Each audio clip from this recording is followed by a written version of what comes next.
ಏನು ಖುಷಿ ಅಂದರೆ ಇವತ್ತು ಈ ರಾಜಕೀಯ ಎಲ್ಲ ಬಿಟ್ಟು ನಾವು ಕೊರೋನಾ ಬಗ್ಗೆ ಚರ್ಚೆ ಮಾಡ್ತಿದ್ದೀವಿ. ಇನ್ನ ಏನು ಖುಷಿ ಅಂದರೆ ಕರ್ನಾಟಕದ ಮೂಲೆ ಮೂಲೆಯಿಂದ ಕರೆಗಳು ಬರ್ತಿವೆ. ನೋಡಿ, ಭದ್ರಾವತಿಯಿಂದ ಕಾಲೇಗೌಡರು ಫೋನ್ ಮಾಡ್ತಾರೆ. ಕಾಲೇಗೌಡರು ಕೇಳಿಸ್ತಿದ್ಯಾ ಸರ್? ನಿರಂಜನ್ ಸರ್, ನಮಸ್ಕಾರ. ನಮಸ್ಕಾರ ಸರ್, ಕೇಳಿ ಸರ್ ಪ್ರಶ್ನೆ. ಸರ್, ನೀವು ಸ್ಮಿತಾ ಮೇಡಮ್ ಅವರು ಡಿಬೇಟ್ ಬಹಳ ಚೆನ್ನಾಗಿ ನಡೆಸ್ಕೊಡ್ತೀರಾ. Thank you sir, thank you. ತುಂಬಾ ಬಹಳ ಹೆಮ್ಮೆ ವಿಷಯ. ನಿಜವಾಗ್ಲು ನೀವು ನಮ್ಗೆ ರಿಪಬ್ಲಿಕ್ ಕನ್ನಡ ಬಂದಿದ್ದು ಬಹಳ ಹೆಮ್ಮೆ ವಿಷಯ. Thank you sir, thank you. Suvarna ಇತ್ತು, ಸ್ವಲ್ಪ ಅಭಿಮಾನ ಇತ್ತು.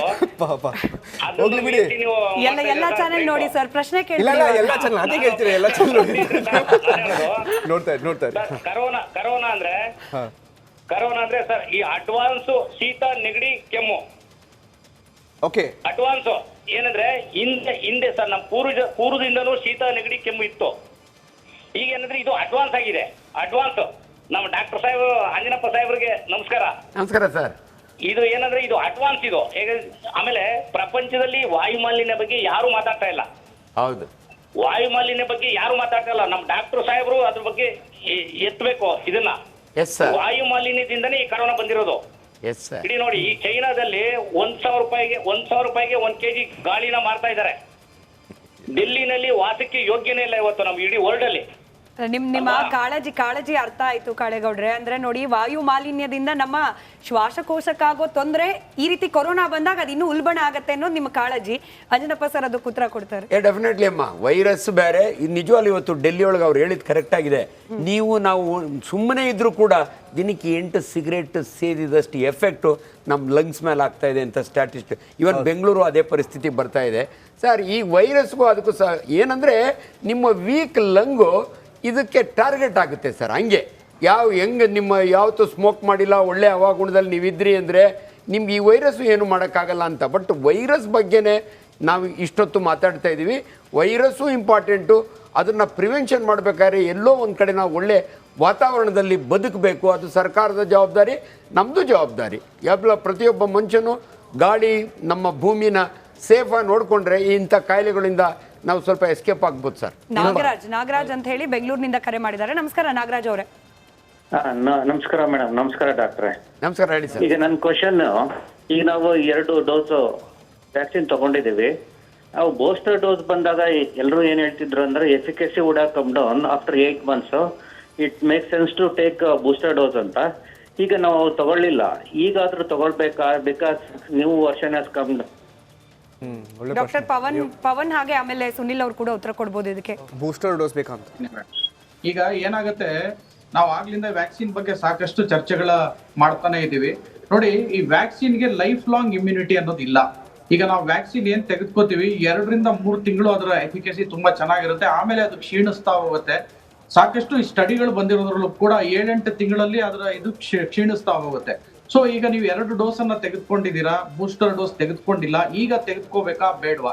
ಸೊ ದಯವಿಟ್ಟು ಈಗ ಇನ್ನು ನಮಗೆ ಕೇಸ್ಗಳ ಸಂಖ್ಯೆ ತುಂಬಾ ಜಾಸ್ತಿ ಆಗಿಲ್ಲ, ಅಥವಾ ನೀವೇನಾದ್ರೂ ತುಂಬಾ ಕೋಮಾರ್ಬಿಡಿಟೀಸ್ ಇದ್ದು ರಿಸ್ಕ್ ಗ್ರೂಪ್ ಅಲ್ಲಿ ಇದ್ರೆ, ಅಥವಾ ಸಿಂಪ್ಟಮ್ಸ್ ಏನಾರ ಬರುತ್ತೆ, ಸೊ ಈ ತರ ಇರುವಾಗ ಸೊ ನಾವೀಗ ಯಾರ್ಯಾರು ರಿಸ್ಕ್ ಗ್ರೂಪ್ ಅಂತ ಹೇಳಿದ್ವಿ, ಈಗ ಶ್ವಾಸಕೋಶ ಕಾಯಿಲೆಗಳಿರ್ಬೋದು, ಅಥವಾ ಕಿಡ್ನಿ ಪ್ರಾಬ್ಲಮ್ ಇರ್ಬೋದು, ಅಥವಾ HIV ಇರ್ಬೋದು, TB ಇರ್ಬೋದು, ಅಥವಾ ಡಯಾಬಿಟಿಸ್ ಕಂಟ್ರೋಲ್ ಇಲ್ಲದೆ ಕಾಂಪ್ಲಿಕೇಶನ್ಸ್ ಇರ್ತಕ್ಕಂಥದ್ದು, ಅಥವಾ ಪ್ರೆಗ್ನೆನ್ಸಿ, ಲ್ಯಾಕ್ಟೇಷನ್. ಸೊ ಇಂಥವ್ರೆಲ್ಲರೂ ಕೂಡ ಯಾರು ರಿಸ್ಕ್ ಗ್ರೂಪ್ ಅಲ್ಲಿ ಇರ್ತೀರಾ, ಸೊ ಅಂತವ್ರು ವ್ಯಾಕ್ಸಿನ್ ಅನ್ನ ತೆಗೆದುಕೋಬಹುದು. ಸೊ ಬೇರೆ ಎಲ್ಲರೂ ಕೂಡ ವ್ಯಾಕ್ಸಿನ್ ಅನ್ನ ತೆಗೆದುಕೊಳ್ಳೋ ಅವಶ್ಯಕತೆ ಇಲ್ಲ. ಯಾಕಂದ್ರೆ ನಾವೀಗ ICMR ಅಥವಾ WHO ಗೈಡ್ಲೈನ್ಸ್ಗೆ ನಾವಿನ್ನು ನೆಕ್ಸ್ಟ್ ವೇಟ್ ಮಾಡಬೇಕಾಗತ್ತೆ. ಇನ್ ಕೇಸ್ ಎಲ್ಲರಿಗೂ ವ್ಯಾಕ್ಸಿನೇಷನ್ ಬೇಕು ಅಂತಂದ್ರೆ ಸದ್ಯದ ಪರಿಸ್ಥಿತಿನಲ್ಲಿ ಅವಶ್ಯಕತೆ ಇಲ್ಲ.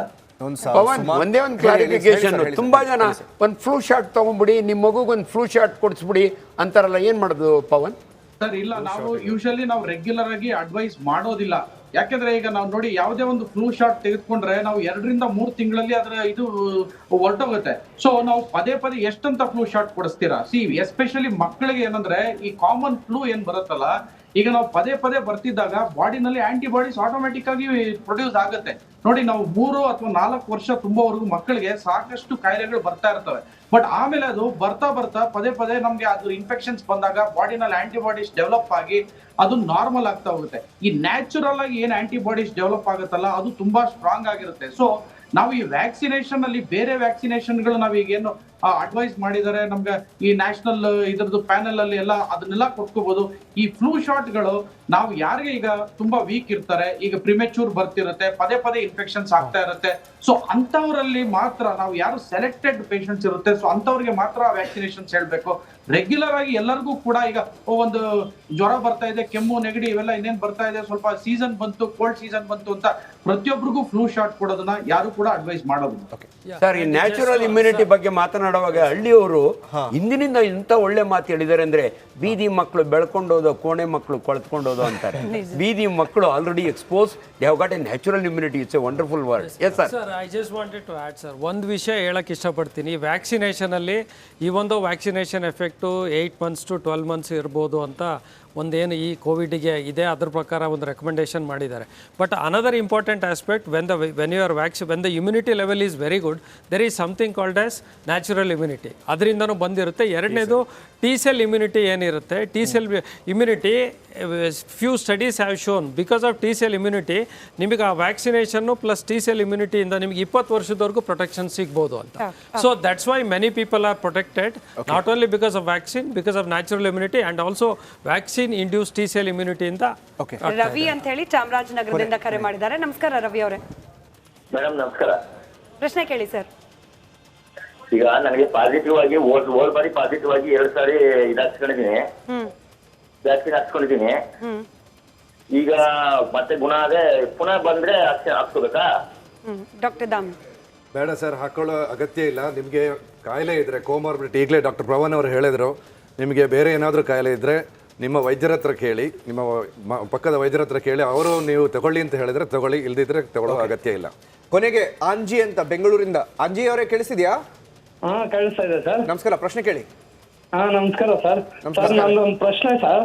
ಕೇಳಿ ಸರ್, ಇದು ಕೊರೋನಾ ಅಂತ ಹೇಳ್ಬಿಟ್ಟು ನಾನು ಯಾವುದೇ ಡೋಸ್ ತಗೊಂಡಿಲ್ಲ. ಯಾಕೆ? ಒಂದು ವ್ಯಾಕ್ಸಿನ್ ತಗೊಂಡಿಲ್ವಾ ಸರ್?